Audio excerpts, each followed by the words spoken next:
ইয়া রাব্বাল আলামিন। আল্লাহ, তুমি না কোরআনে বলেছো বান্দা যতই গুনাহ করবে আমার কাছে তাওবা করলে আমি তোমারে মাফ করে দেব।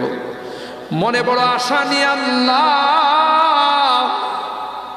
তোমার শাহী দরবারে ভিক্ষুকের মতো হাত বাড়াইলাম।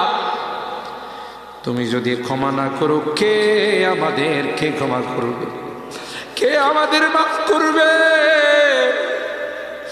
ভিক্ষুকে একজনের কাছে ভিক্ষা না পেলে আরেকজনের কাছে পায়।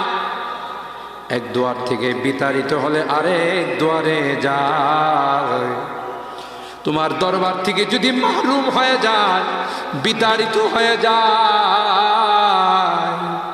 কার কাছে যাব? কে আমাদেরকে ক্ষমা করবে?